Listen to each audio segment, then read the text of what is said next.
Who's hosting whom? You!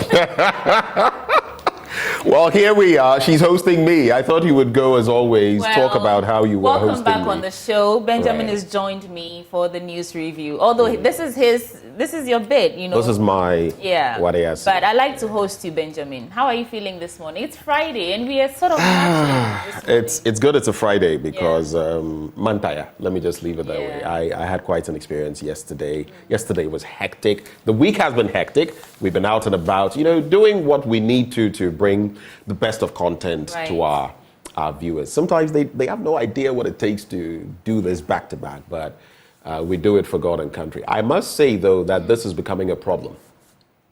Do you know what? How so? Tell me.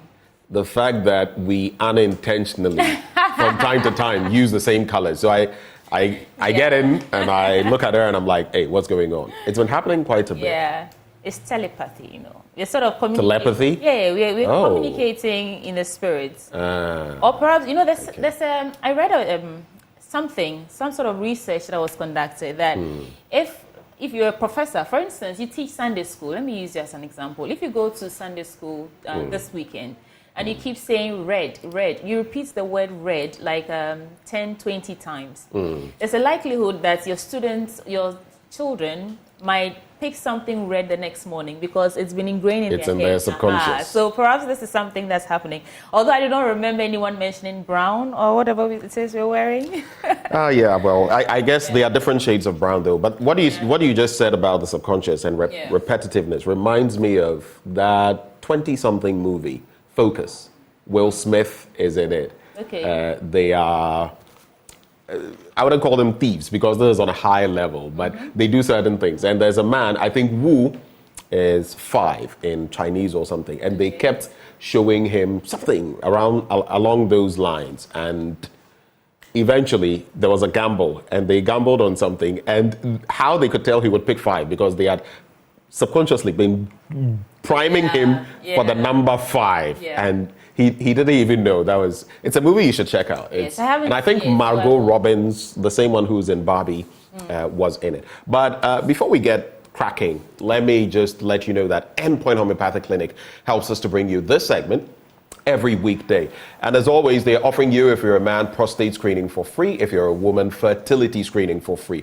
Just reach out to them at any of their branches. In Accra, they're at Spintex, opposite the Shell signboard. In Kumasi, Kronuma here behind the Angel Educational Complex. There's Takrade Energy State, Tema Community 22, Techiman Hanswa, and Esiamanzama. Their call lines are 0244 867 068 or 0274 234 321.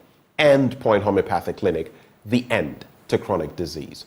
But back here, what would you say has been your most topical issue for the week before we get into the papers? Osei Mensa Sabunsus.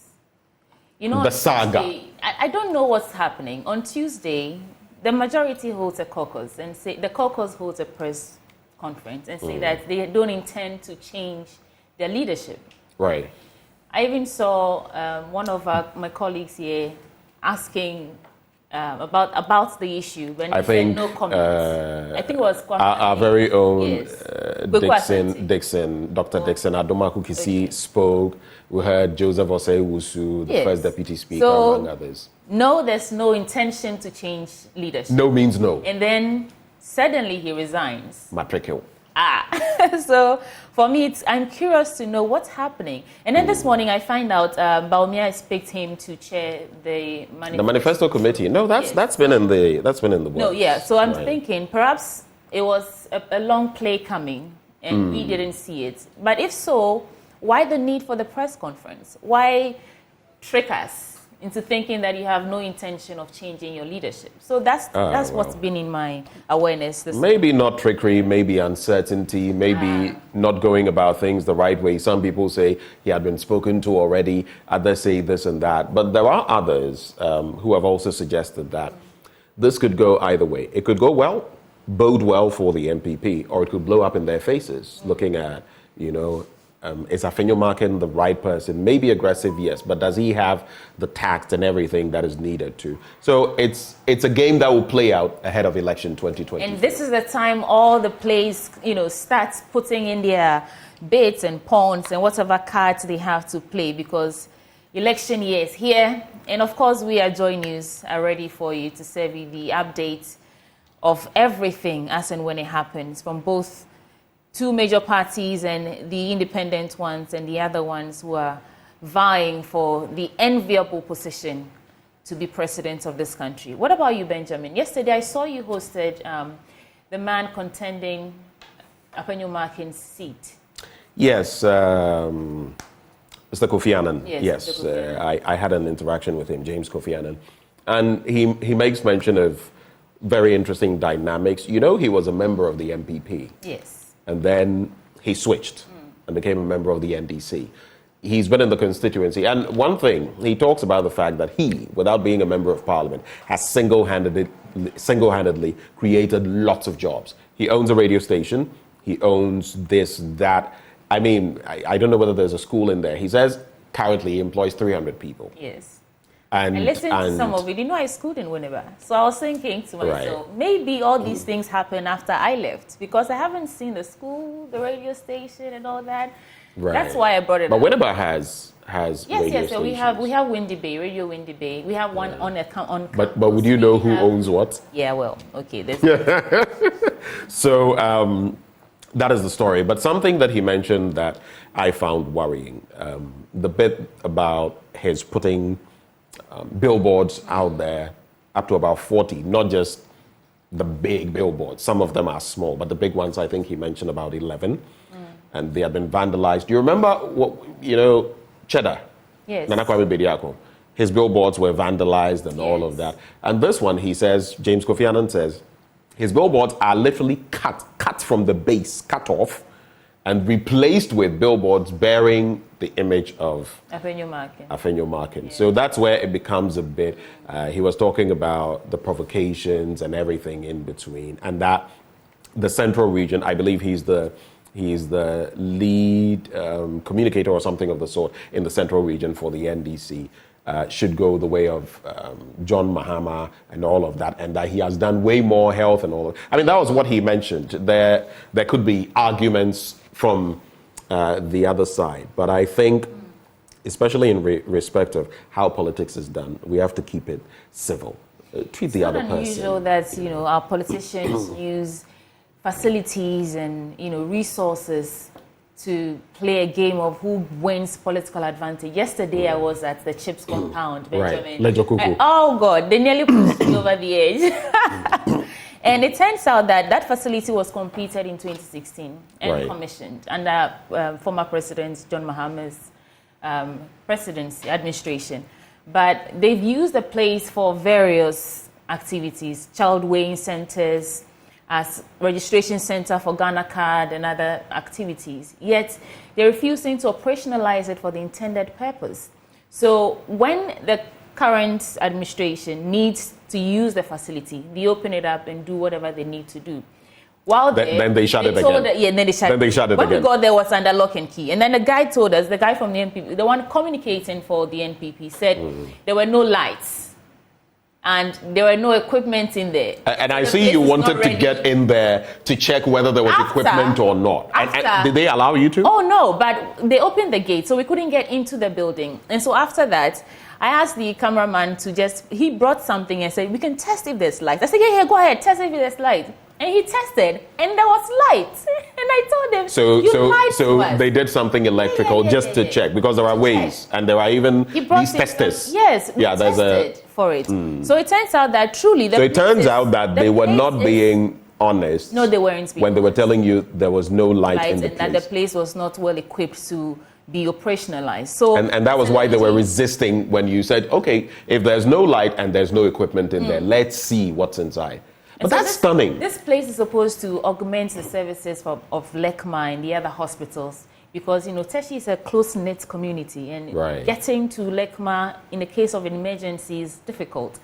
So there's a lady who says that she's using her shop as a place for weighing instead of the Chips compound, which is just about 500 meters from her place. And so, yeah, it's not unusual that politicians want political advantage over who opens up a place, who puts up the biggest billboard, who, well, it's just a game we all play. I guess it goes back to that definition of politics, which Dr. Kwame Asah-Asante, my former lecturer, will often bring to bear.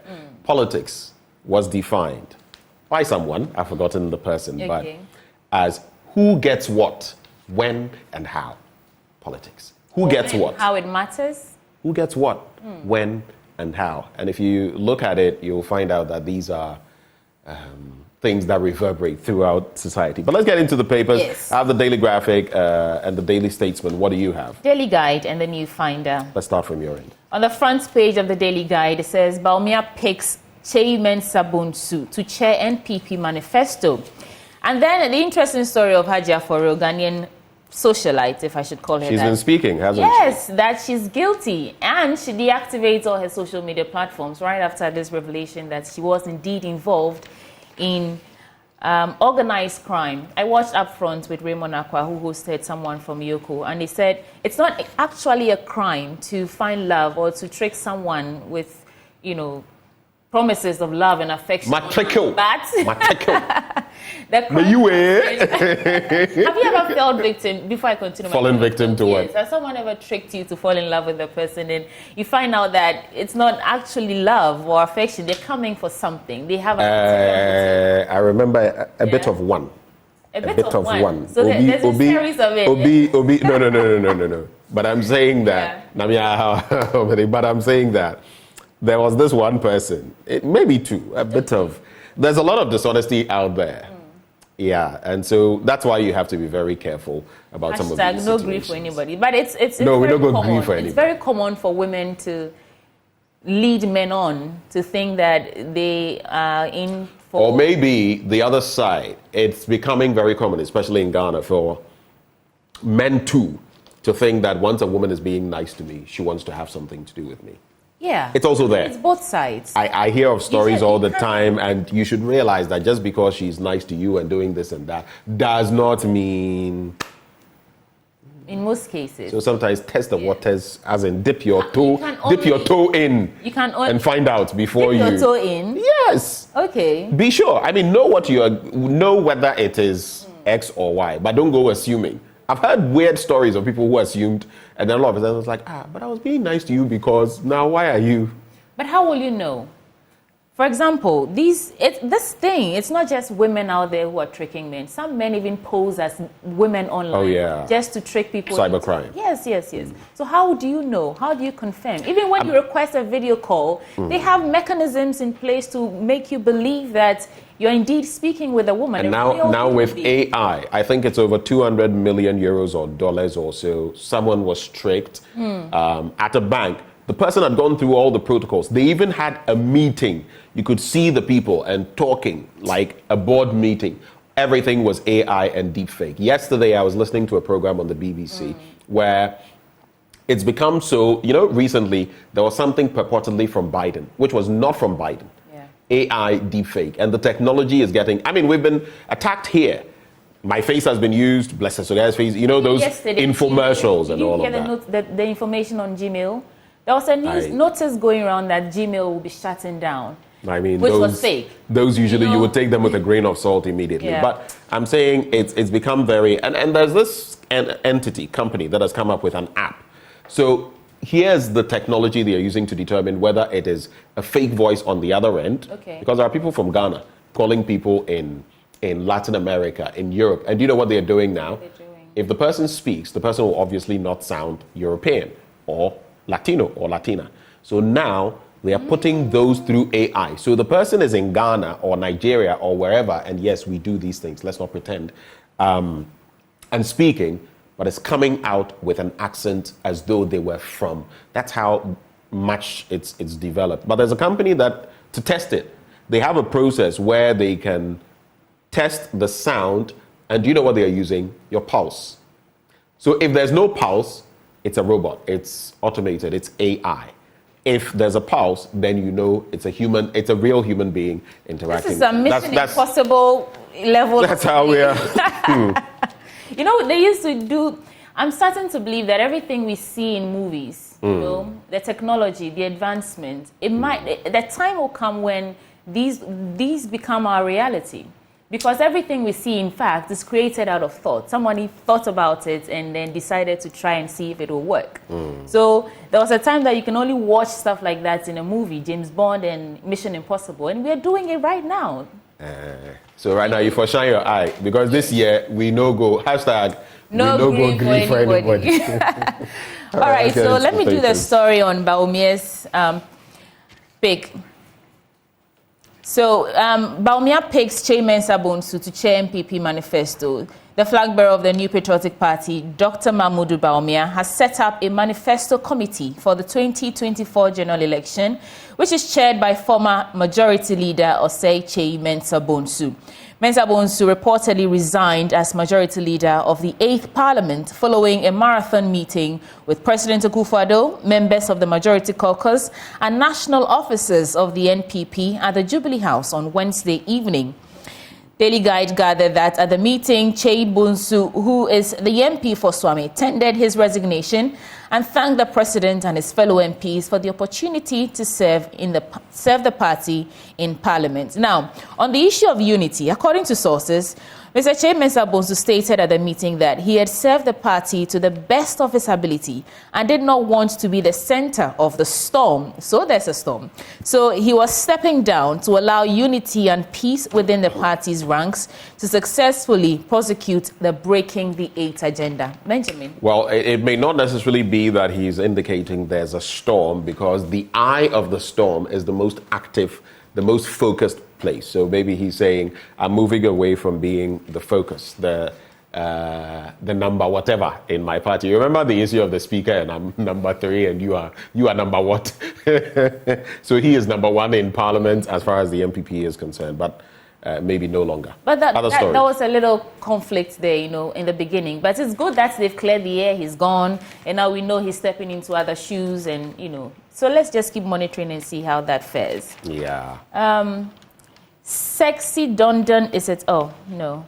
Ex-Council of Member States, 3 others cited for contempt. The story is on page 3. But why did you move away from the Sexy Dondon story? It's a terrible guy, because now I don't know who Sexy Dondon is. He's the one who supposedly, per what we are gathering now, murdered J.B. Dankwa-Edu. You remember the member of Parliament who... Sexy Dondon has always been in the picture, together with some other person, but now the latest stories point to the... maybe you could just give us a bit of that story. Well, the retired police officer has described Daniel Asiedu, alias Sexy Dondon, as a terrible person who's capable of killing J.B. Dankwa-Edu, the then Member of Parliament for Ibuakwa North in the Eastern Region. Assistant Superintendent of Police Daniel Nkrumah, who investigated the murder of the MP about 8 years ago, was rebuffing a claim by lawyer for the accused that his client's stature did not match that of the deceased, hence could not have been able to overpower him, let alone kill him. Well, so some details. So Daniel Asiedu is before the courts, facing charges of murder and conspiracy to commit robbery, while Vincent Boso, who has been charged with conspiracy to commit robbery, is also, that's him in court. So that's it on Sexy Dondon. What do you have, Benjamin, while I get into other stories? No, you can get into other stories. There's something here about saving the soul of journalism. I like this one. Nowadays, it's an opinion, a thought piece from Kwesi Kojo Kokovi. I'll just read a bit of that. Nowadays, I lament over the lack of newspaper vendors on all major streets of Accra and other major towns in the country. Does it tell a story? I wonder. The near collapse of the soul of journalism, newspapers, has caught up with me. Anytime this issue comes up, many people, especially the newspaper journalists, lay the blame at the doorstep of social media. What do we see now? Most media houses, organizations are gravitating or have moved towards the online version, hoping to rake in some revenue from there. The sad thing is that most media owners are taking the easy path to overcome the challenge instead of thinking outside the box. It is not only the new media that is killing the newspaper industry. Radio and television are the biggest threats to newspaper journalism. I think he's talking about the soul of newspaper journalism. Right. But of course, everyone wants to make money.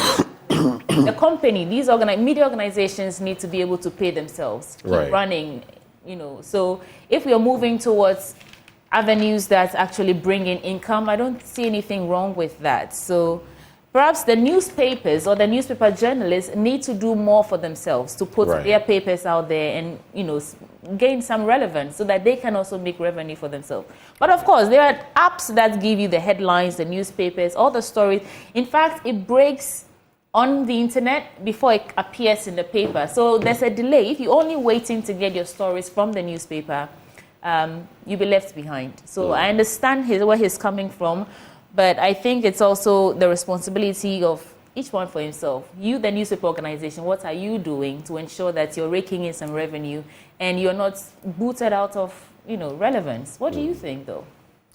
I mean, in a world where newspapers are printing from the New York Times to others online and all of that, Daily Graphic Online, My Joy Online and all of that. I mean, My Joy Online is not a newspaper technically, but even the newspapers are going online hard and they're getting subscribers and all of that. It's the way to go. So if you're going to do print, then you'd better have an avenue of sustaining yourself. No one does business to lose. So that's just it. But let's, if we have some other newspaper headlines.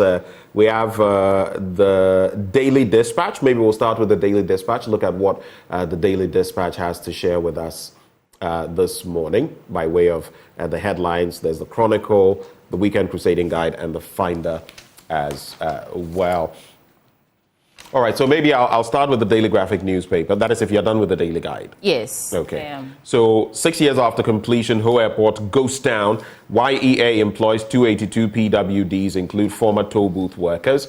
And Banda constituency, home of potential resource development. On the back page, Ministry of Food and Agriculture to construct small earth dams, rehabilitate irrigation schemes. And policy to guide research in Ghana in the offing.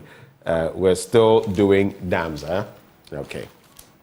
Anyway, so the Ho Airport, developed to boost the economy of the Volta region and adjoining regions, is still idle after nearly 6 years of completion. A visit to the facility last Friday indicated that the airport was in good shape and being well maintained. However, since Passion Air halted operations on the Accra route in March 2022, the airport had almost become a ghost town, begging to be rejuvenated to generate revenue that could help defray the $25 million debt or loan secured for the project and settle other operational costs such as utilities. So that's information sourced from the Ghana Airports Company Limited, showing that about 2.42 million Ghana cedis had been spent to maintain the facility in the commercial operations while they had been halted. So that's the story there. To get it operational. Pardon me. So I'm saying they are working to make sure that it's operational. Yeah, but you see, it goes again to the cycle of business. You have an entity like this and it's basically been left to, before you realize, it starts to rot because you can't maintain forever when there's practically nothing happening. And then it doesn't become self-sustaining. There are no IGFs. It becomes a problem and eventually we stop putting money there and it starts rotting. Yeah. It's a vicious cycle. We've seen the telltale signs. Let's stay away from it. YEA employs 282 PWDs, include former toll booth workers. Now, the Youth Employment Agency has offered employment to 282 persons with disabilities. They include persons who previously manned toll booths across the country. And those are the stories there. On the international front, I'll just give you the headlines and move. So Gowon calls for lifting of ECOWAS sanctions. Former Nigerian head of state Yakubu Gowon, one of the founders of the ECOWAS, has called for the lifting of sanctions on coup-hit countries ahead of an emergency heads of state meeting in the region. So, the likes of Guinea, Mali, Burkina Faso, Niger. He's saying lift the sanctions before, you engage and all of that. I think that makes sense. It's a step in the right direction. Okay. Kenya scraps entry fee for South Africans, several other foreign nationals, and era of peace in Europe over. That's according to Ukraine. Oh, that reminds me. Tomorrow will mark 2 years since the Russo-Ukrainian war started. The Russo-Ukrainian war that the NPP administration has used as a whipping boy together with COVID-19. So it started on February 24, 2022. And tomorrow is going to be February 24, 2024. 2 years. 2 years later, it's still very. It's still active, raging. you know? In fact, just yesterday there was more, altercations between the two. But some Ukrainians say this is actually 10 years, not 2 years. Oh yes. If you take it back to 2014 and the attack and usurpation of Crimea, so they say it's been going on for 10 years. Yeah. Other stories? Yes, Ghana and Bahamas signed visa waiver agreement. So the Ministry of Foreign Affairs and Regional Integration has officially announced the signing of a visa waiver agreement between Ghana and the Bahamas. The significant development was communicated through a press release dated January 31st, 2024, issued by the Embassy of the Commonwealth of the Bahamas, targeting the general public, key Ghanaian aviation authorities, airline companies, and related services. Now, the agreement marks a milestone in strengthening cooperation between Ghana and the Bahamas, two nations with shared interests rooted in a common history, culture, and identity. Do you want to go to the Bahamas, Benjamin? Oh, it's one of the places that I do want to go to at a point, definitely. Yeah. It also reminds me of, I think it's Barbados, where Dr. Miles Monroe of blessed memory, I think that's where he was from. Okay. Yeah. So now let me get to the new finder. On the front page, it says EcoBank Ghana are the celebrated for zero malaria business leadership. Afenyo-Markin takes over as majority leader. Patricia Appiagyei is his deputy. The story is on page 2. I'm going to that now. Following the resignation of Oseiche Mensah Bonsu, Alexander Afenyo-Markin, the deputy majority leader and MP for Ifutu, has been designated as the new majority leader. Patricia Appiagyei, the MP for Asokwa, will serve as his deputy, and Frank Anodompre, the MP for Insawa Madrigri, will remain the chief whip. Congratulations to Afenyo-Markin. And then Majority Caucus cannot appoint leaders without party. Speaker Bagbin says, okay, that's interesting. The Speaker of Parliament is saying that the Majority Caucus in Parliament does not have the power to freely appoint its leaders without the consent of the political party overseeing the process. He said the political party had a crucial role in guiding and influencing the selection of leadership within the Majority Caucus. This explanation comes when reports indicate the ruling party is planning to change. Okay, that was before we know now that Oseiche Mensah Bonsu has been moved to somewhere else. Now, when you go into, it says NPP 2020. He's been moved to chair the manifesto committee. Yes, so he's resigned willingly, I should add. Yeah. So very willingly. Whether coerced in that meeting or not, we don't know. All we know is that he said he resigned willingly. All we know is that there was a resignation. Yes, and it came from that meeting. And there was no arm twisting. House. We were not in there, so. You and I were not there. The pink sheets, do you have the pink sheets? I don't have the pink sheets. So let's go with what they are telling us. Yes, please. Yes, okay, please. Until we know more, this is what we are going with. We don't even want to go. At this point, it is what it is. So, water crisis hits OT Tech. Students roam in town for help. Hey, Ghana and water. The OT Secondary Technical School is experiencing water crisis, which has compelled hundreds of the boarding students to roam nearby neighborhoods in search of water. The Ghana News Agency spotted most students with yellow gallons roaming in search of water during classes hours. Some students expressed their frustrations and said they, quote, "We have been experiencing water crisis since school resumed, and this is adversely affecting our academic life." Of course, it will affect your academic life when you go to school and you have to be roaming. This problem is like over centuries old. Water crisis. When I was in school, we used to go to town to fetch water, and some people would have to sponge their water because they didn't want other people to take it. And whether you sponge your water or not, someone will still come and take that water. So I sympathize with the students of OT Tech, but we have to wrap this up. And it's been in the northern region as well, yeah. In Tamale. Even right here in students going through with gallons, town with gallons and everything. It's a serious issue. But some of us even take advantage. Some students take advantage of water crisis to go to town and do their own things, without exits, because you have a bucket, you can just get out of town and nobody. Yes, in Tuntum Penebruchako, Nam from Abebono. What you see? In other words, Ofa Bronya Wari Akoko. Is that the but anyway, same lines, right? We are along the same lines. Okay. Unfortunately, we can't bring you any more, but just stay with us here. Later after sports, I'll be sharing with you my blunt thoughts titled Staggering Unemployment, a Legislative Circus, and the LGBTQI Bill. Crucial issues in Ghana. So I'm going to be talking about unemployment, and this morning we'll be hosting the government statistician, Professor Enim. I'll be talking about the legislature and happenings, NDC, NPP, and I'll also talk about the LGBTQI bill and happenings along those lines. You don't want to miss that. Before we get into sports, Endpoint Homeopathic Clinic helping us bring you this segment, and they're offering prostate screening for free if you're a man, fertility screening for free if you're a woman. Reach out to them here in Accra at Spintex opposite the Shell signboard, Kumasi, Kronoma Boy here behind the Angel Educational Complex, Takrady Energy State, Tema Community 22, Techiman Hanswa, and Esiaman Zama. Their call lines 0244 867 068 or 0274 234 321. Endpoint Homeopathic Clinic, the end to chronic disease. Stay with us for sports up next.